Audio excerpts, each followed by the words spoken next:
right. Thank you and good morning. Can everybody hear me okay? Excellent.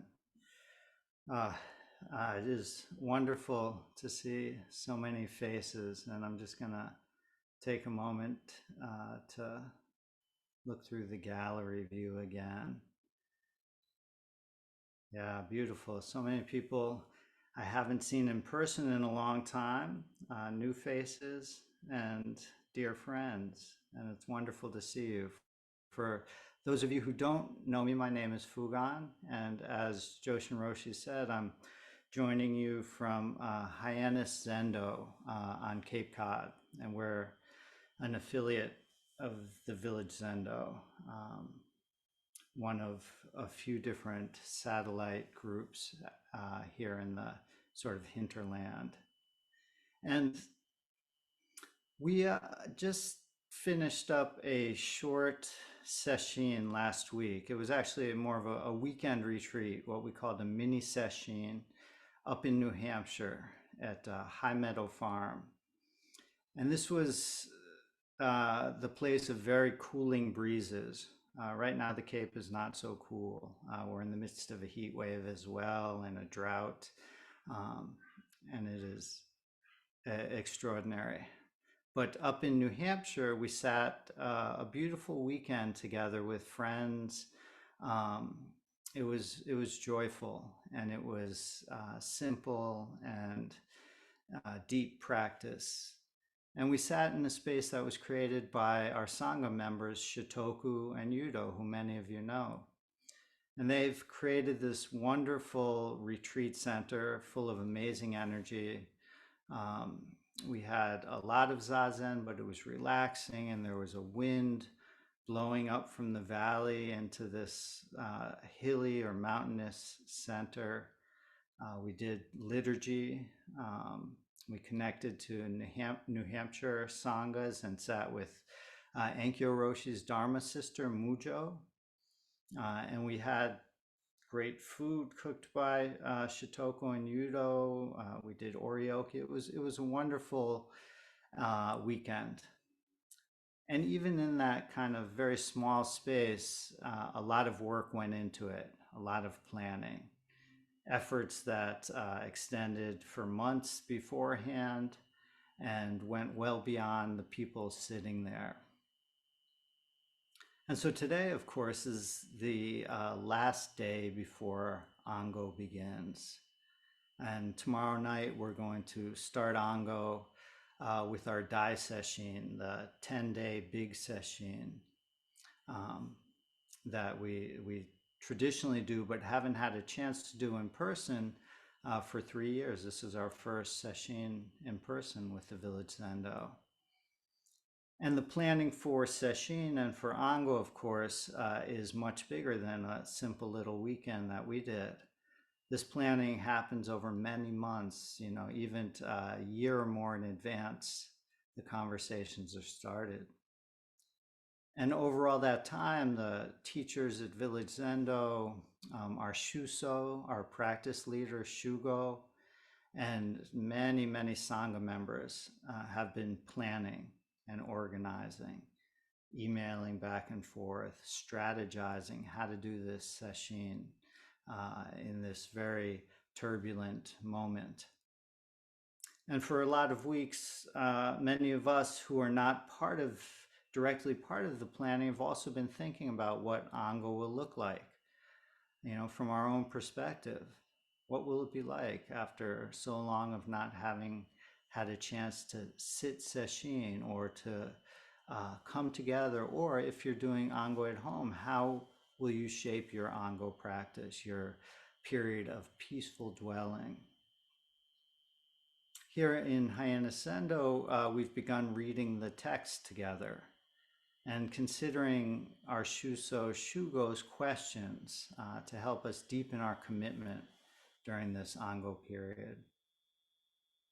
And I know right now some of the Village Zendo community are heading to Wisdom House where we're going to do sesshin, heading there to set up ahead of time. And some of us are preparing to leave tomorrow, or, in my case, prepare to leave tomorrow for sesshin. And the day before Ango or the day before sesshin can be frantic, logistically, and also in our minds. Have we completed everything we needed to complete before leaving? No. Are we ready for 10 days of intense practice on sesshin? Who knows? What will we remember from the liturgy that we haven't done so fully in years, literally? What will my interactions be like? Will my body even hold up to this intense practice? And of course, we also bring our larger fears and anxieties with us into Ango and into Sesshin. Will my COVID test that I take tomorrow morning be negative, or will it get in the way of my participating?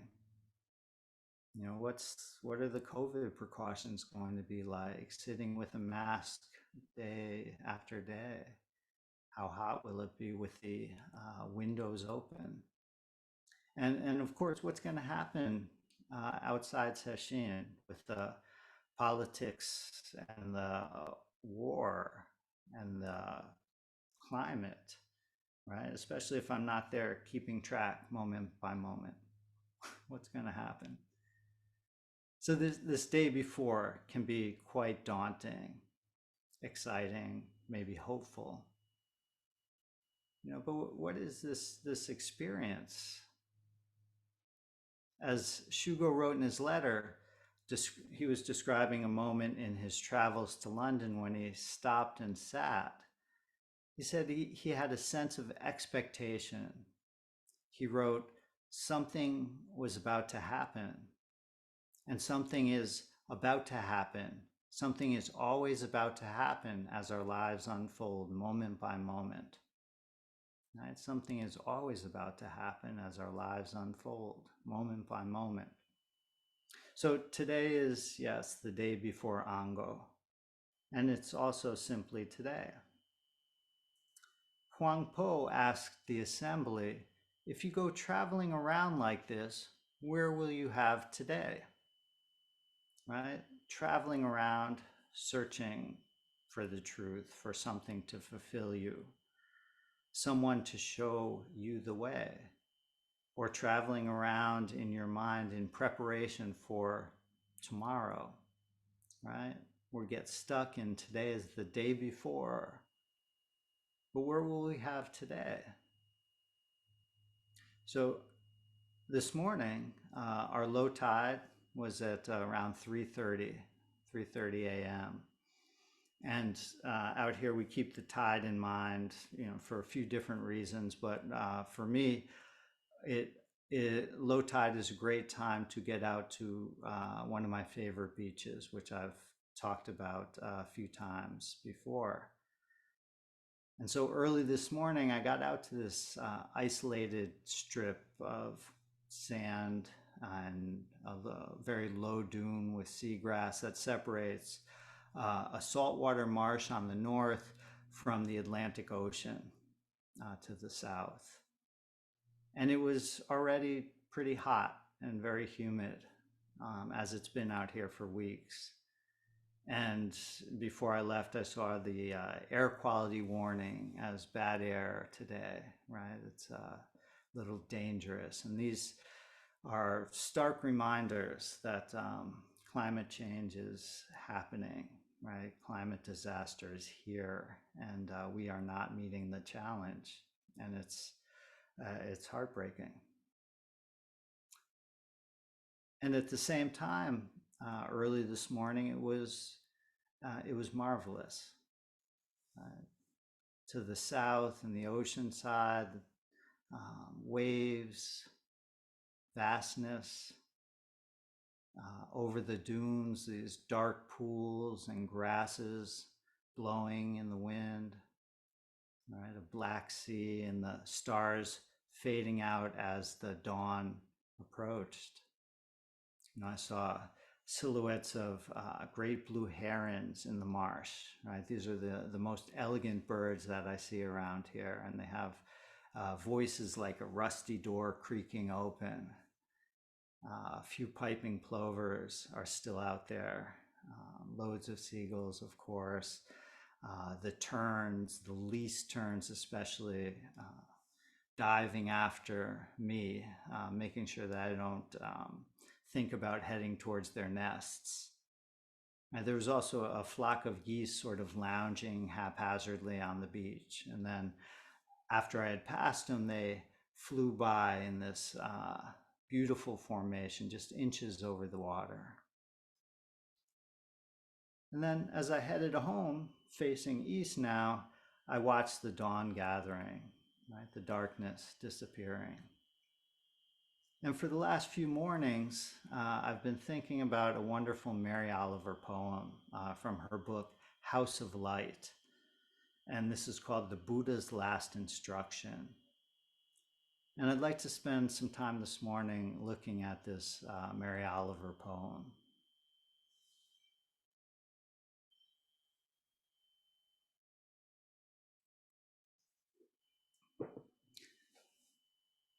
So she begins, "Make yourself a light," said the Buddha before he died.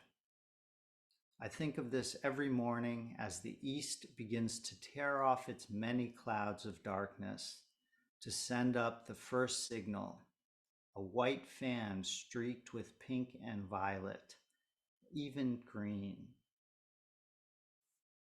So Cape Cod, as you may know, is known for its wonderful light. The light out here attracts artists, photographers, people who just enjoy seeing this translucent clarity, this wonderful light.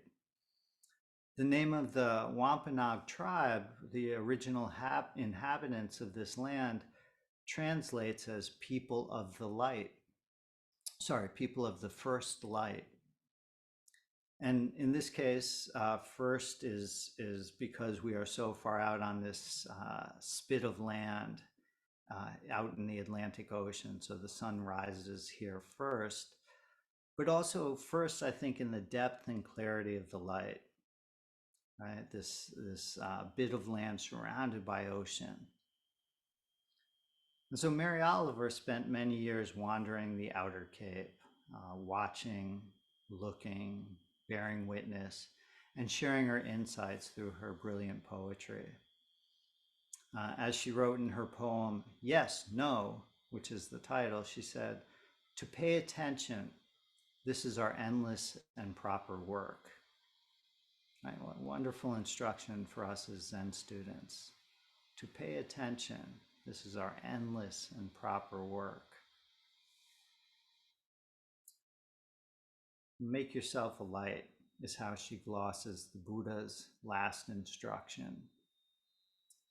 Thich Nhat Hanh expressed this as the Buddha telling his disciples, "Be an island unto yourself. Do not rely on anything else, and you will not be drowned by the waves of sorrow and despair. You should take refuge in the Dharma and take the Dharma as the island."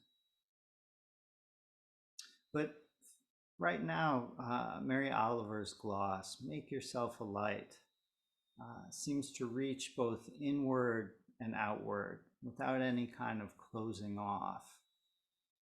It resonates with our instruction to turn the light inwards, which is part of Dogen Zenji's instructions for zazen for everyone, the Fugan Zenji.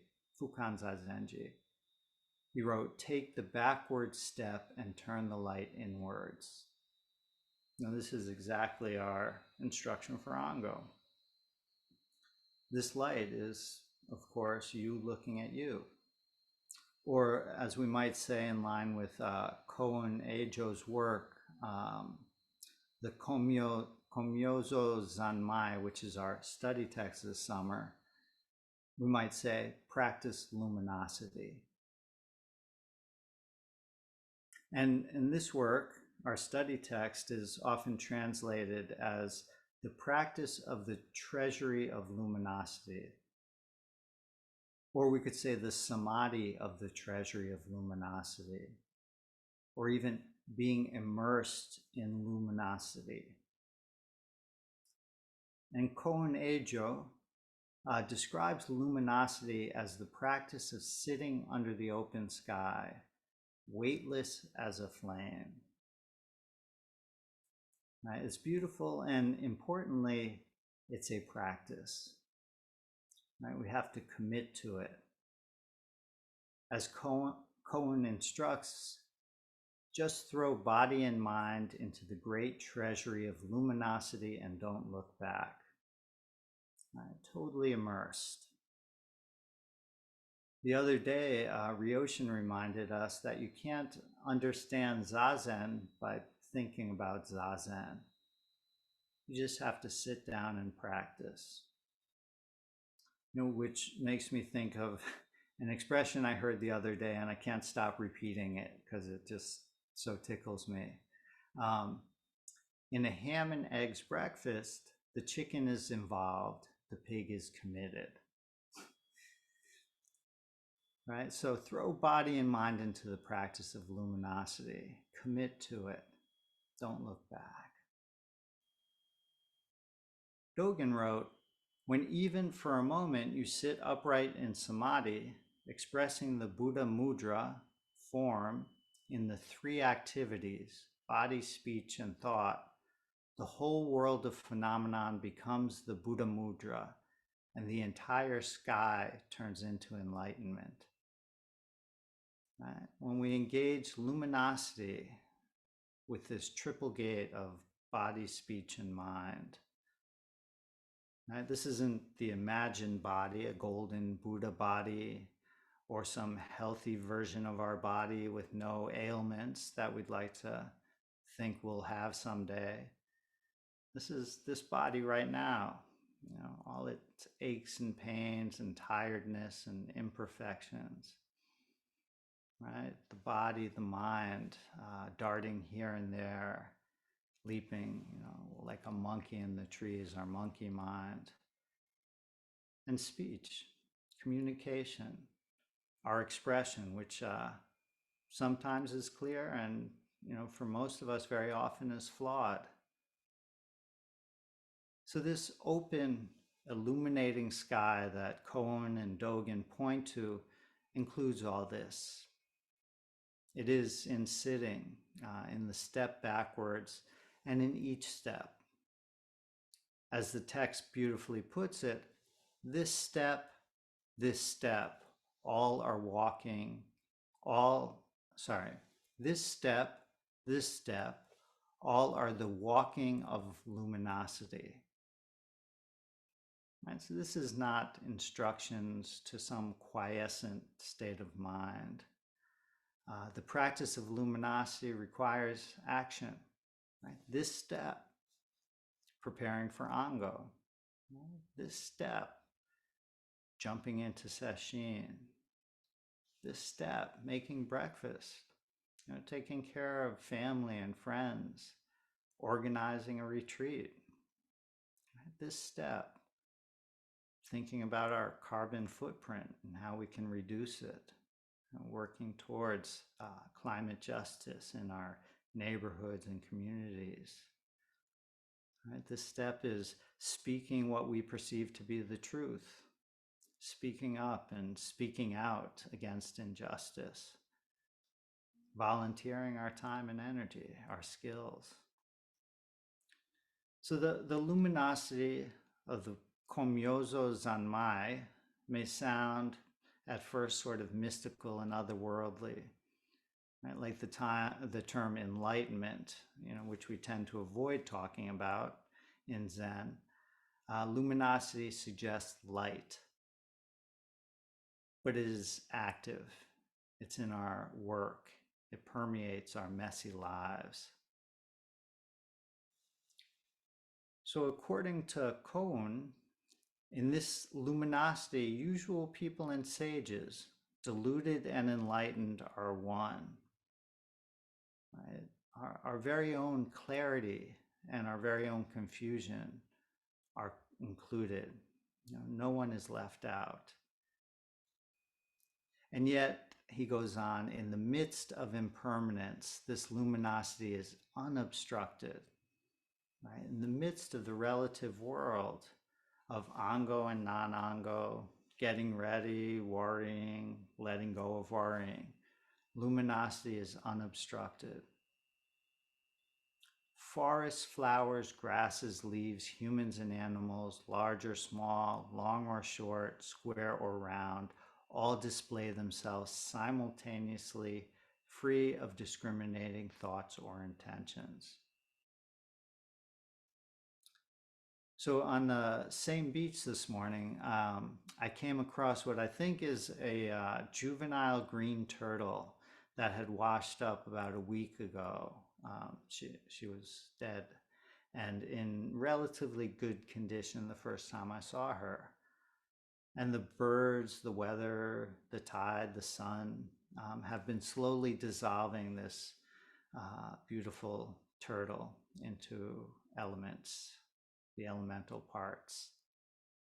And so today the tail was all the way down to a skeleton. There's still flesh under the shell, and the skull has patches of hide stuck to it. In Mary Oliver's poem, she places the Buddha at Kusinagara, the place where he dies. And when we meet him in her poem, Shakyamuni Buddha had already eaten his final meal of poison mushrooms. An old man, he lay down between two solid trees, and he might have said anything, knowing it was his final hour. Right? There's an urgency there, knowing it was his final hour. Right? As Shugo said, something is about to happen. Something is always about to happen. Mary Oliver continues, the light burns upwards. It thickens and settles over the fields. Right? Cones, forests, flowers, grasses, leaves, humans, and animals. And around him, writes Mary Oliver, the villagers gathered and stretched forward to listen. Right? She ties this moment of dying, this experience of great loss, fear, and uncertainty, with this flowering of illumination that covers everything and everyone. Right? Village Zendo right now is getting ready to set up the wisdom house for us, getting ready for Ango and Sesshin, like we're doing here at home or in the city. These villagers are stretching forward to listen. Right? And this act too is illumination. Mary Oliver goes on, I am touched everywhere by its ocean of yellow waves. Right? And who is this I? Is it Mary Oliver, the Buddha, you and me? Luminosity has no location, writes Koun Eijo. It's not born with you, nor does it die with you. Right? This is the reality that permeates us. No doubt, continues Mary Oliver, he thought of everything that had happened in his difficult life. Right? Our lives of joy and sorrow, loss and pain are also this illuminating sky. And the poem continues. And then I feel the sun itself as it blazes over the hills like a million flowers on fire. Clearly, I'm not needed, yet I feel myself turning into something of inexplicable value. Right? This I who is not needed, we can let go of him in this luminous treasury. And in doing so, realize our inexplicable value. Right? What does that look like? Again, folding up ropes, sweeping the floor before we go, gassing up the car, right? Turning into something of inexplicable value. And her poem ends: slowly, beneath the branches, he raises his head. He looks into the faces of that frightened crowd. Slowly beneath the branches, he raised his head. He looked into the faces of that frightened crowd. This is not a resolution. There's no finish here. Cohen writes, from the highest heaven to the deepest hell, all realms are illuminated perfectly. And so today we prepare for Ango. And that's just simply preparing for Ango. This is where we'll have today. And tomorrow we'll meet in Ango. So thank you for your practice and your attention.